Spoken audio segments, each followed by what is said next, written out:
Hello guys! So for today's video ay tuturuan ko kayo kung paano mag-install ng SketchUp Pro 2023 version po. Diba guys? So hindi lang mga lafangan, mga lakwatsahan, mga kafiliran yung gagawin ni mga James Reeves na katawan, kundi pati tutorial ng pag-install ng software para sa mga katulad kong architect na walang talent sa pagdo-drawing, at saka para din sa mga student at hindi nyo na kailangan magbayad ng mag-i-install. So easy lang talaga guys, super duper easy. So download muna kayo ng installer ng 2023 na version ng SketchUp Pro, tapos hanapin nyo yung may arrow na ganon, tapos tingnan nyo din, i-check nyo kung may patch, at saka huwag nyo kalilimutang i-off yung antivirus, kineme. Tapos i-run as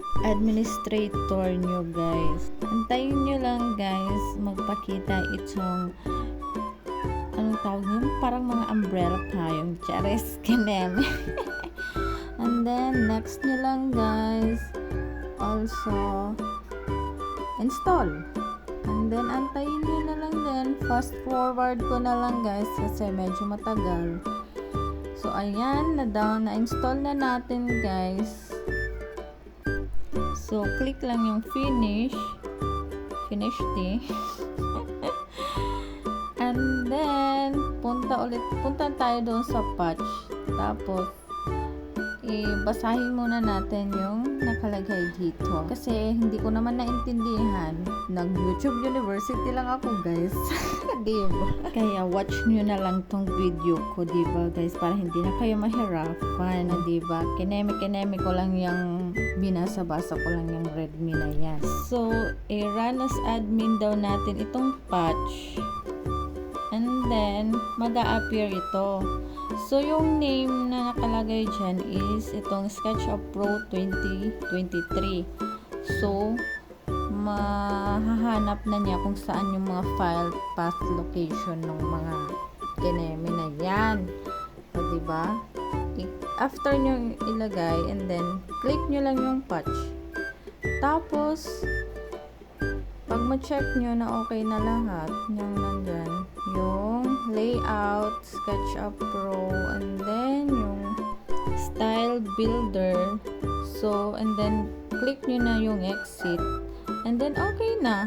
Tapos refresh nyo lang, refresh and refresh para kagaya ko, fresh na fresh. Tapos open nyo lang guys, and then na-install ko na kasi ito, in-uninstall ko lang para gawan ko ng video. So may mag-a-appear yan dyan na kineme. So click, agree nyo na lang, and then mag-start ka na mag-model. O diba? Super easy lang guys.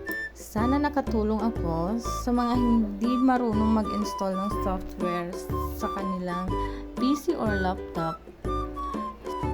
Para doon sa mga videos na gusto nyong gawin ay i-comment nyo lang sa comment section below, at saka please subscribe to my YouTube channel, my Facebook page, and then sa aking TikTok account, diba?